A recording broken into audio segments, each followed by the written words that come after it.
Good morning বাবা। এই কি বললে তুমি? আমাকে কোন দিক থেকে দেখে তোমার নিজের ছেলে বলে মনে হচ্ছে?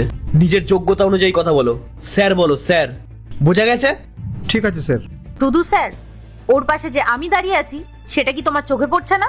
অন্ধ নাকি তুমি? আমাকেও গুড মর্নিং উইশ করো। Good morning ma'am. এবার ঠিক আছে। আর শুনে নাও, নেক্সট টাইম থেকে না আমাদের সাথে ভালোভাবে বিহেভ করবে, না হলে কিন্তু তোমার কপালে দুঃখ আছে। ঠিক আছে ম্যাম। হ্যাঁ, কথাটা মাথায় থাকে যেন।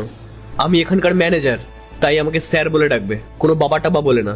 মাথায় থাকে যেন। আসলে স্যার আমি এখানে অনেক বছর ধরে কাজ করছি তো, তাই সবাইকে সন্তানের চোখেই দেখি। আসলে আমি এখানে সবাইকে স্যার ম্যাডাম বলেই ডাকতাম। এই কোম্পানির যে মালকিন পায়েল ম্যাডাম, উনি আমাকে বলেছিলেন আমি আপনার মেয়ের মতন, তাই উনি আমাকে ম্যাডাম না বলে মা ডাকতে বলেছেন। আর তাছাড়া তোমরা তোমার ছেলে মেয়েরই মতন, তাই আমি সবাইকে মা বাবা বলে ডাকি। হে শোনো, তোমাকে না বেশি ভাষণ ঝাড়তে হবে না। হ্যাঁ, গার্ডের কাজ করছো, চুপচাপ সেই কাজটা মন দিয়ে করো। কারোর গার্জিয়ান হওয়ার চেষ্টা করো না, ঠিক আছে? আর রইলো পায়েল ম্যাডামের কথা, উনি তো যাকে পারেন তাকেই নিজের আত্মীয় বানিয়ে ফেলেন। আমি যেটা বলছি সেটা কান খুলে শুনে রাখো। নেক্সট টাইম যদি তুমি আমাদের সঙ্গে কখনো এরকম ভাবে কথা বলেছো না, তোমার চাকরি নিয়ে টানাটানি পড়ে যাবে। না স্যার, দয়া করে এরকম করবেন না। এই গার্ডের কাজ করে খুব কষ্ট করে আমার সংসার চালাই। এই কাজ চলে গেলে আমি অনেক সমস্যায় পড়ে যাব। আমি কথা দিচ্ছি স্যার, এরপর থেকে আমি আপনাদের স্যার ম্যাডাম বলেই ডাকবো। হ্যাঁ, এইবার পথে এসো। নিজের যোগ্যতাটা না এইভাবেই মাথায় রাখবে। আর তোমার ওই সৎ মেয়ে পায়েল, তুমি ওকে মা বলো, মেয়ে বলো, যা খুশি তাই বলো, আমার দেখার দরকার নেই।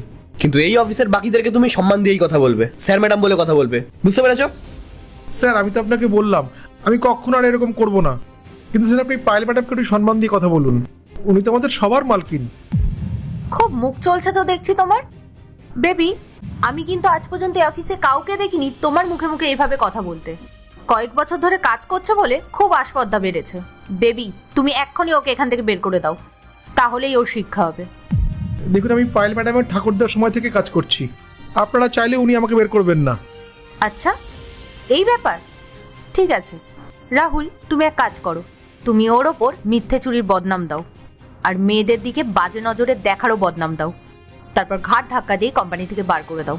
তখনও বুঝতে পারবে কত ধানে কত চাল। আমি যখন এরকম কিছু করিনি, তাহলে আপনারা কখনোই আমাকে প্রমাণ ছাড়া কাজ থেকে বের করতে পারবেন না। তোর এত বড় সাহস, তুই একজন ম্যানেজারের সঙ্গে এইভাবে কথা বলছিস? বেরো এখান থেকে, বেরো এখান থেকে। Good morning ma'am. কি হয়েছে? এখানে এত চিৎকার চেঁচামেচি হচ্ছে কেন? ম্যাম, আমার কাছে রিপোর্ট এসেছে, এই গার্ড অফিসের প্রত্যেক কটা ফিমেল স্টাফের সঙ্গে বাজে ব্যবহার করে, তাদেরকে খারাপ নজরে দেখে। ওই জন্যই আমি ওর সঙ্গে চিৎকার করে কথা বলছিলাম।